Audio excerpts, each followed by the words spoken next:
और इस वक्त की बड़ी खबर आपको बता दें कि मुनेश गुर्जर को निलंबित किया गया है। इस वक्त की बहुत बड़ी खबर, क्योंकि इसी मामले पर या फिर यूं कहें कि फैसले पर हर किसी की नजर थी और आखिरकार ये बड़ी खबर आ रही है कि मुनेश गुर्जर को निलंबित किया गया है। हालांकि मंत्री की तरफ से इस बात को पहले ही कहा गया था कि चाहे जवाब कोई भी हो, कितनी बार भी वो कुछ भी कहे, लेकिन निलंबन तो होगा ही। और इस वक्त की बड़ी खबर यही आ रही है कि मुनेश गुर्जर का निलंबन हुआ है। इस वक्त की बहुत बड़ी खबर, जयपुर नगर निगम मेयर मुनेश गुर्जर निलंबित की गई हैं। इस वक्त की बड़ी खबर, जयपुर नगर निगम मेयर मुनेश गुर्जर आखिरकार निलंबित हुई हैं।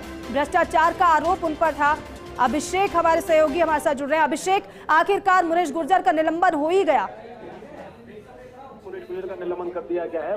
थोड़ी देर पहले ही यूडीएच मंत्री झाबर सिंह खर्रा ने पत्रावली पर इसकी मंजूरी दे दी है। उनके पास जो निलंबन की सिफारिश भेजी गई थी उसको उन्होंने मंजूरी दे दी है और थोड़ी देर में ही औपचारिक आदेश जारी किए जाएंगे। ये मामला काफी समय से लंबे चल रहा था और जो विभागीय स्तर पर इसकी जांच भी, जो क्षेत्रीय उप निदेशक है विनोद पुरोहित, उन्होंने इसकी जांच की थी और जांच के दौरान इनको भी सुनवाई का मौका दिया गया था। इन्होंने अपना स्पष्टीकरण दिया था, जवाब दिया था।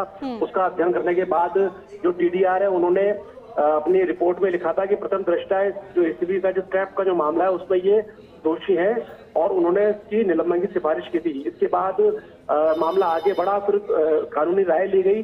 तब विभाग ने तय किया कि नगर पालिका अधिनियम के तहत ये जरूरी है कि खुद डीएसपी जो ये निलंबन का आदेश निकालेंगे उनके स्तर पर भी मुनेश गुर्जर की सुनवाई की जाए। यही कारण था कि पिछले दिनों उन्हें 3 दिन का नोटिस दिया गया और आज मुनेश गुर्जर ने जवाब भी उस नोटिस का पेश किया, जिसमें उन्होंने कहा, यह आरोप लगाया कि अभी एसीबी की तफ्तीश पूरी नहीं हुई है।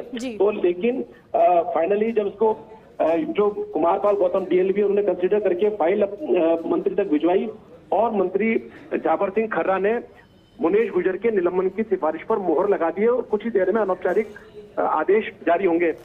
और आगे का जो ये पिछले जो एसीबी ट्रैप को लेकर ये मामला था। बिल्कुल अभिषेक, बेहद अहम बात आप कह रहे हैं, क्योंकि यहाँ पर तैयारी तो दोनों की तरफ से ही थी। एक तरफ मुनेश गुर्जर अपनी तैयारी के साथ जवाब पेश कर रहे थे और तो दूसरी तरफ सरकार पूरी तैयारी के साथ इस पूरे मामले को देख रही थी कि कहीं पर भी कोई ऐसा कोई पॉइंट ना छूट जाए जिस पर मुनेश गुर्जर को कोई राहत मिले।